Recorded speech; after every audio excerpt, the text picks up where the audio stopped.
Yes, I know I just did a video on Grok yesterday, but there's so much developing news to talk about, including that Elon Musk thinks that Grok is going to earn Tesla, yes, Tesla, a ton of money. Let's take a look.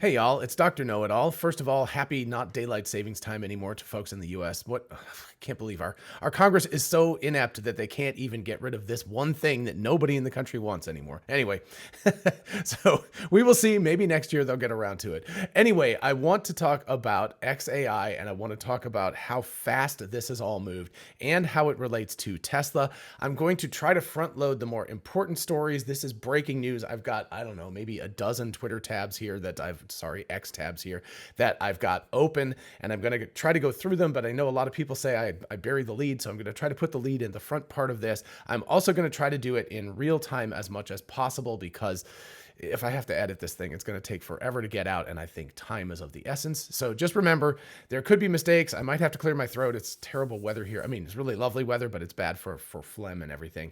But anyway, I just wanted to say that first. So, okay, with that out of the way, xAI announcing Grok. Grok is an AI modeled after the Hitchhiker's Guide to the Galaxy. Just to be clear, the AI itself is modeled after Hitchhiker's Guide, so it's more like Marvin or something. But the name definitely comes from Robert A. Heinlein's book, Stranger in a Strange Land. If you haven't read that, I don't know. I describe it in the last video, so you check that out if you want to. Anyway, so just beware. It's not named after Hitchhiker's Guide. It's named after Stranger in a Strange Land. It's modeled after Hitchhiker's Guide. Anyway, just to be very clear. So it's intended to answer almost anything, and far harder, even suggest what questions to ask. And that's kind of funny because, of course, that is one of the big things about the Hitchhiker's Guide and the Earth-sized computer. Grok is designed to answer questions with a bit of wit, and as we will see, and a rebellious streak. So please don't use it if you hate humor. A unique and fundamental advantage of Grok is that it has real-time knowledge of the world via the X platform. It will also answer spicy questions that are rejected by most other AI systems. Grok is still a very early beta product. The best we could do with 2 months of training. This is just crazy that they were able to do this that fast. So expect it to improve rapidly with each passing week with your help. So they're going to be using us as reinforcement learning through human feedback. More on that in just a minute. Thank you from the xAI team. All right, so next up, Holmars very helpfully pointed out exactly how to sign up for Grok. Unfortunately, I was asleep when this happened, so I'm probably like a million people down the list at this point, but I did sign up this morning. Anyway, sign up with X to join xAI's early access program. Participation in the early access program is currently limited to verified users, and I believe Premium Plus, but that might be after it goes out of beta. I'm not exactly sure. Anyway, it's grok.x.ai, so go check it out if you're interested. And then we have Chuck, good friend of mine. Hey, Chuck. Can't wait to use Grok. I have to say, Elon Musk has already won the naming wars of the LLMs. I mean, come on, Llama and Bard. ChatGPT isn't horrible, and recognizing most will never understand the difference between GPT-4 and ChatGPT, Grok already sounds sassy and simplifies the naming schema between the models and their AIs, which is very, very true. So good point, Chuck. I mean, Grok just sounds like more fun to use than something like ChatGPT, which just requires an explanation of what GPT is anyway. At least they've got chat in the name. They could have just called it chat, and it probably would have been better. All right, so another one from Chuck here. Elon just liked this post below with the highlighted section that caught my eye. Grok running native on Tesla with local compute. Yes. So there you go. That's I predict Grok will be one of the most popular multimodal AI platforms. And then we get Elon chiming in down here. And this is the lead. So for folks who only want to read the big picture stuff here, provided our vehicle AI computer is able to run the model, Tesla will probably have the most amount of true usable inference compute on Earth. Even in a robotaxi future, the cars will only be used for about 1/3 of hours per week, leaving 2/3 for distributed inference like SETI. And just to make sure that I cover all the bases here, because there is a follow-up to this, Chuck said, so this is another new piece of information Elon just teased. Our cars, with their available compute, while idle, can be used for altruistic endeavors such as looking for intelligence outside our solar system through SETI. This is where I want to be. What about you? And then Benjamin Crandall said, I don't think that's what Elon meant. I think he specifically meant the robotaxi fleet could be used to run inference for Grok queries while not in use driving people. This is similar to how personal computers can be used in distributed fashion to contribute to SETI, etc. And Elon said, said correct to this. So I want to be very specific here because I got into a conversation with Scott Walter and some other folks last night over just messaging anyway, and there's some confusion about exactly what this means. So let me break down this particular part. The rest of it's just going to be reading, Twitter posts. So excuse me, X post. Gosh, I don't know why I got Twitter on the brain this morning. Anyway, provided our AI computer is able to run the model. So let's start with that. So you have to think about a car versus a gigantic data cluster. A data center, data cluster, whatever, has access to petabytes potentially of memory and things that it can utilize, has huge working RAM and everything. So it's got access to a ton of stuff. What is on your car is much, much smaller. Hardware 3, hardware 4 on the vehicles has a relatively, it's big for on your car, but it's a relatively small amount of memory. It's a relatively small amount of compute registers and things like that. So provided the computer is able to run the model, which means the model has to fit onto the portable computing device, which is essentially the same as like a beefed up laptop. I mean, you can think of it that way, that's stuffed into your car. It's actually much more than that. It's liquid cooled. It's very, very high tech.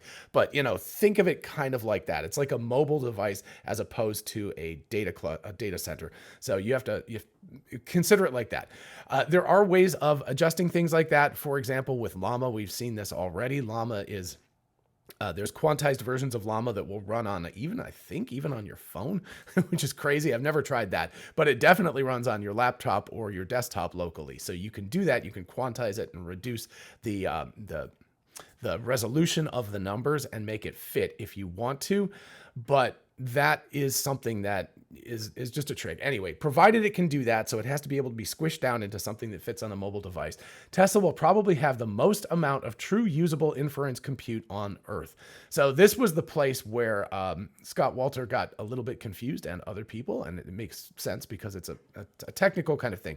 Inference means runtime, the kind of thing that you do when you're interested in an answer from ChatGPT. I'll just use ChatGPT as an example because so many people have used it. You're interested in an answer from ChatGPT, but you're not trying to train it. So that's the difference here. Inference is just getting an answer, not training the model. So inference compute is important here. And you have to understand that we're not talking about training something.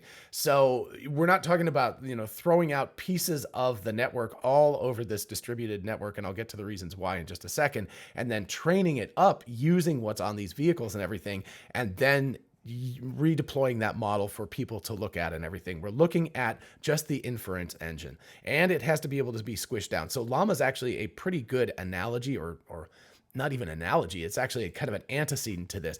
You could conceivably put Llama on the Tesla model or Tesla hardware 4 or something like that.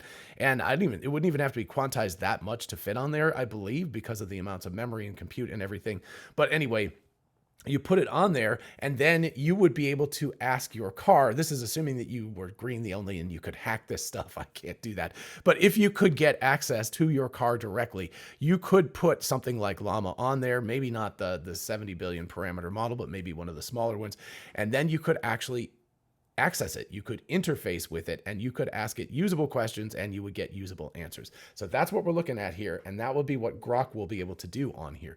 And it will be able to inference that, not be able to train on it. So very important difference. Anyway, even in a robotaxi future, the cars will only be used for approximately 1/3 of the hours per week, leaving 2/3 for distributed inference like SETI.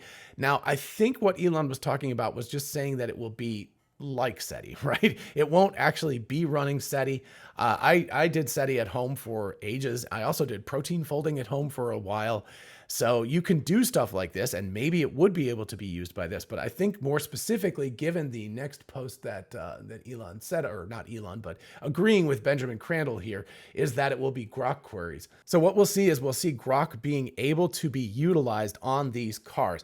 Will that be on our cars, our personal cars, like my, Model Y or something like that?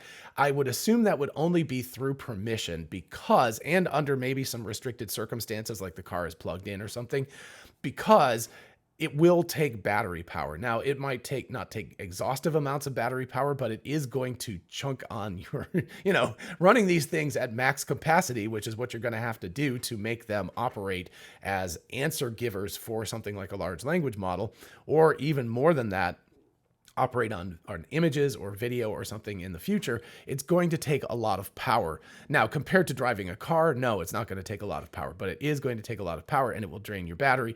And I think that people would expect to either be able to volunteer maybe as one of the possibilities, or be compensated and have Tesla pay them for that. But in either case, you could imagine Tesla renting these computers that they have on their cars to X and xAI specifically, and say, yeah, for the cars that we own as part of the fleet or something, you can utilize this downtime that we have, or potentially from customers, and customers get a small cut of the action, or some piece of the action, I guess. Anyway, everybody gets a little bit of a cut out of this, but you're using this distributed compute. Now, why can't you train on this? This is an important distinction. You can't train on it, number one, because of the memory limitations of these mobile chips. They just don't, the mobile boards, sorry, not chips. Anyway, the mobile boards just don't have that much memory, and it's difficult to put these large models, because when you're training, the models are much more bloated than when you do deployment or inference engines. The second and perhaps even bigger issue is the bandwidth issue. And that is that one of the things about data centers is not even so much the GPU compute, the CPU compute, etc., is the data transfer capability. So you've got your storage over here, your cold storage, you've got your working memory, and then you've got your CPU, GPU, and stuff like that. You have to have incredibly fast and high bandwidth communication between these things. One thing you don't get with a car, because it's on a cellular connection or something, even if it's a very, very high-end 5G cellular connection, it is dog slow compared to what these bandwidth needs are. So you just can't transfer gigantic amounts of data around. But what can you do? You can certainly run a text-based query and output. So most of the action is happening internal to the board, but the amount of data needed for a text query is nothing. It's just, you just go like, here's some text. This is a few kilobytes maybe of information, and then you output a few kilobytes of information. So the input and output data is minimal, and that can easily be done over a cellular connection. Whereas the training part of it would require, orders and orders and orders of magnitude more bandwidth than what you would be able to have in a car. So really ideal for distributed inference, not very ideal for internal training and stuff. So just I want to be very, very clear about that. There was a big misunderstanding. But with this inference, there is, again, every one of these queries. So let's say somebody writes something and it goes to your car. And maybe what it does is it goes to 2 or 3 cars at the same time, just to make sure that you get an answer in a reasonable amount of time. The car does its thing, and then it uploads that answer back to the interwebs, and the person gets their answer. And that generates some small amount of money. It uses some compute, it uses some energy. X pays Tesla or us, if we're running the car as well, or maybe both, it gets split. They pay us for that compute, a penny or something like that. But if you're doing that thousands of times a day, then that adds up really, really quickly. And of course, millions and billions of times a day if you're running the entire, Tesla fleet. So this is where I said in the intro, and probably in the title of this video, that Tesla is going to potentially make a lot of money on this. And xAI and maybe other people as well eventually will pay them. Would SETI be able to be done as well? Sure, you could do altruistic things as well. You could download or upload, I guess, I don't know, download it to your edge computing device, something where you're looking through a chunk of data to see if there is terrestrial technology signatures coming through there. You check it out, you see what's there, and you upload the answer back to the cloud, like a yes or a no, thumbs up, thumbs down, something like that. So again, that's a perfectly useful way of utilizing this. That's more of an altruistic thing, and they could do that as well. But as far as language model queries, image queries, eventually video queries, things like that, that is something where Tesla, I would expect, could make a great deal of money. Okay, that's the gist of the most important part, but let's talk about some other stuff because this is just fun. So anyway, so skipping over that one, as soon as it's out of early beta, just real quick, xAI's Grok system will be available to all X Premium Plus subscribers. So Important part, if you want access to this out of early beta, and I don't know if they're going to close the waitlist down or anything like that. I'm not sure what the early beta stuff involves and who's going to be given permission. As soon as I have permission, you know I'm going to be using it and making a video about it. But anyway, you want to be an X Premium Plus subscriber if you want that. By the way, a huge thank you to Rebellionaire, who, you know, is sort of sponsors my channel or whatever. So you can see that's that little lion tag there. And because I am part of that group, I actually get access to Premium Plus. So big giant thanks to Rebellionaire. I really appreciate that. They're wonderful, wonderful folks, and it's a really good community. So thanks again. Elon said the xAI Grok AI Assistant, the xAI Grok AI Assistant, that's a lot, will be provided as part of X Premium Plus. So I recommend signing up for that. That is correct. $16 a month via the web. You don't want to try it on your phone. I believe you want to do it on the web. So just FYI, that's an important point. Just another thing from Doge Designer. The mission of xAI is to create a maximum truth-seeking AI, and Elon said yes to that. So that is very much true. We also have here revealed their chat GPT, you know, et cetera, et cetera.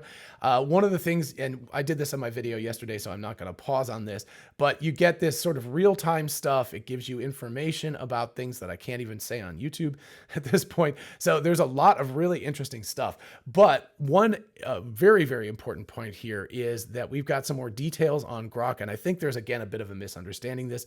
25,000 character context window, screen refresh response speed, that is, if that's true, that's insane. I mean, if you think about GPT-4 or something, or ChatGPT, and you type in your question and it takes a pretty long time to get an answer. So screen refresh response speed seems insanity. Live search engine focuses on X for content. API image recognition and audio recognition is planned. A version of Grok will run native in Tesla using local compute power. That's what we just talked about. The 25,000 character context window, some people are confused because I'm trying to remember what the exact context window is for ChatGPT. It's around 8,000 tokens. So that people are like, oh, look at this. xAI has like way, like 4 times more bigger window. And that's, you know, that's the context that it's able to see as it's answering questions than ChatGPT. That's not true because I don't know exactly how big tokens are, but tokens are portions of words. So if tokens are generally 4 characters each. And again, it's going to vary, right? Because if you have a word like walking, that's 2 tokens. It's WALK. So 4 plus 3 for ing. So, you know, you'd get 2 tokens out of that, and one would have 4, one would have 3. Some are going to have 5. But, you know, if you take 4, that's going to give you on the order of approximately the same thing here, or actually even more for OpenAI. So ChatGPT would actually have a slightly bigger context window than this. It just depends on how big tokens are. I'm not exactly sure. But so they're approximately evil. They're approximately equal. I don't know where evil came from. Anyway, they're on the same order of magnitude with each other. It's not like xAI has a gigantically bigger context window, unless Rowan got this wrong and it's actually not characters, but tokens. But we will find out more in the future. This is all breaking. All of this information could be changed by tomorrow. So anyway, as far as I can see right now, they're on the same order of magnitude, approximately the same size context windows. Elon saying, oh, this is going to be fun. So today I learned scaling API requests is, I can't even read this, sorry. You can pause this and look at it. I can read the first part before it says more vulgar, and I love that it says you can be more vulgar with this. The first part says scaling API requests is like trying to organize a dinner party for a constantly growing guest list. Imagine you're expecting 10 guests, so you prepare a lovely 5-course meal, but as the night goes on, more and more guests show up, and now you're scrambling to make enough food for everyone. So that's the thing. But you can also see that if you ask it to be more vulgar, it will give you a different analogy, and I think quite an effective one. And you know, now we're running up against the limits of YouTube censorship, which is really interesting that I can't even read out the answers that X is going to have. So pretty cool. I love it. All right, so this is Elon also posts this about an example of Grok versus typical GPT, where Grok has current information, whereas the other doesn't. And here the question is, and this is interesting too. Again, we've got this /web, and you saw yesterday's video, there was a /Grok. So I assume this means search on the web. Grok, do this. Very cool. that you'll be able to just, click these things between different activities. If you know ChatGPT, you have to kind of define before you start the conversation which model you're going to use, which is really annoying if you want to change it later. So it looks like in the middle of the conversation, you can actually, slash web it and things like that. So anyway, you can see that it's up to date, October 31st. That is correct. They had a fantastic interview. Whereas if you look at this other one, it's very far behind and doesn't understand what's going on. Anyway, so really interesting to see that. We also have, I love this, Christopher Stanley has Grok thoughts. I think that's great. I think that should become the hashtag that goes with it. So again, you see more vulgar, and this was about, I assume, Christmas music and when it's appropriate to start playing that. And you asked for it. The real answer is it's a free for all, and everyone's got their own opinion on when to start jamming to Silent Night. So there you go. So anyway, you can see it has very humorous responses, and I love that as well. I think that's just fantastic that we get that wit and that humor. It's going to be a lot more fun to use, and I think people will migrate to the one that's, number one, more accurate, number two, more timely, and number three, just more fun to use. That's why I have used ChatGPT thus far, because it's just more fun to use, and it's also more accurate than the other options at this point. So moving on to this, Tim Zaman, sorry, I think I'm pronouncing that right. Insane time to LLM by the xAI team. Earlier this year, there was literally nothing. No team, no GPUs, no nothing. Excited for the future. Give it a try. The integration with X is quite nice. It gives a connected feel. So I don't have access to it at this point, unfortunately, but And then Elon responded, speed is everything, because that's, the speed of iteration. Elon is all about that. By the way, Igor Babushkin, and I will also point out Greg Yang, because he actually features in just a second here. But these guys started this stuff just such a short time ago. It was, again, back in April or so when this whole thing started. The insanity of even imagining that you could have a viable large language model that was trained reasonably enough that it worked well and you could release to at least to a limited version of the public in just a few months is pretty crazy. Anyway, really, really lovely. So I like this image from Tesla owners of Silicon Valley, right? It's like, which one are you going to go to? And then down here, we've got Elon saying, important to bear in mind that this is an early beta product. It will be way better in a few months and excellent in 6 months. So, late next spring or so, it should be excellent. And every week, apparently, it will get better based on our feedback, which is fantastic. Then we have Greg Yang. Speaking of Greg, xAI, and he works at xAI, obviously. Last few weeks has been some of the best time of my life, for real, when a small, motivated group of world-class people, and by the way, if you look at their resumes, dang, all push in the same direction. They punch way above their weight. I really did not appreciate this enough a year ago, but now only the sky, now the universe is the limit. Let's optimize the stuff out of this useful compute per watt. I don't have a problem swearing, by the way. I just try to keep the YouTube channel at least family friendly. So anyway, read it as you will. But really amazing to hear that Greg, and I assume others, they're not just, you could imagine them in like a dungeon or something with the person whipping them and saying, work harder. But it sounds like they're actually having a blast doing this, which is great.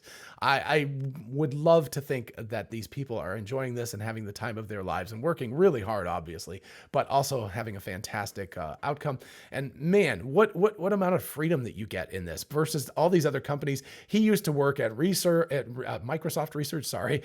We also had, DeepMind, OpenAI, we've got that. We've got some people from, I don't know if we have anybody from OpenAI, but OpenAI. So that would be Kyle. So there are people from all over the place who've been working for these more kind of restrictive areas, companies. And I think that they're probably really having fun getting turned loose and being able to go like, well, what can we do engineering wise? Let's not put restrictions on this ahead of time. So really fantastic stuff. And then finally, to end this all, they actually didn't try, Holmar's catalog said, and I don't know how truthful this response is. Maybe it is actually, but he said they actually didn't try and make Grok sarcastic on purpose. That's just what it sounds like when you train an LLM on Twitter data. And Elon responded, haha, true. So I think, it may actually be partially true that it actually is just sarcastic and funny. I think it's worth, Pointing out down here, Dirty Tesla said, does Grok take community notes into account? Some huge posts end up being false and later corrected by community notes. I said, very good question. I would love to know how community notes is incorporated into Grok training and inference, or will be in the future. This will be an important data curation step to ensure maximum accuracy in it. So I don't know. We don't have an answer to that question yet, but I think that that's a very important question. And so really good, Chris. That's like excellent question to ask, because if you're curating data and you want maximum truth-seeking capability, you really do want to take account of community notes as you're searching through things and training. So good questions. Back to Holmars. Holmars also pointed out that there's a thing that's like a be humorous, like kind of toggle, I guess, for Grok.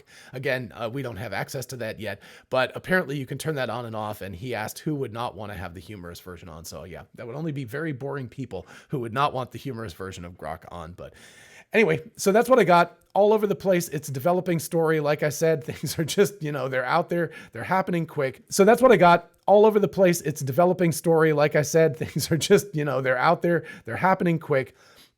Big takeaway for xAI is, holy crap, they are moving quickly. Big takeaway for X is that X is going to have access to an amazing large language model. Big takeaway for Tesla is that Tesla is going to be able to run this thing in inference. Again, remember, not training, but it'll be able to run it in inference and do queries and upload those queries, and should be able to make a decent amount of money. I mean, it's probably not going to be the same as like Optimus or something, but they should make a decent amount of money. And then here's the other part that I didn't really even mention before, but that is having access to this means that you should be able to very soon talk to your car in a realistic manner and have a very interesting and awesome discussion with your vehicle as you're driving it. And then also with Optimus, as Optimus is coming up. Now, if they don't end up using Grok, maybe the Tesla team has got their own large language model they're developing as well. Seems like it might be a way of kind of, what would you say, making more efficient resource usage, but you never know. But Tesla might be doing that as well. And the reason why they would be doing that would be to integrate it ever more deeply into the actual full self-driving / Optimus self-driving or whatever it is, software, because they might actually want it buried deep inside. But if they're just putting a layer on top of it, that's a communication thing, then they could easily use something like Grok. So it will be interesting to see how the future goes. I really do hope that Tesla's AI team decides to do another AI day in early 2024, because I really, really do want to see what in the world they're working on with that, and specifically large language models. I'm quite interested in that. In the meantime, xAI, what can I say? You guys are just like killing it here. This is just amazing stuff. And yeah, everybody, make sure you do the like and subscribe and all that stuff for the AI algorithms and all of that, the stupid AI algorithms, they're the old school ones. And, check out the channel, check out the merch store, all of that good stuff. And I will see you in the next video. Bye-bye.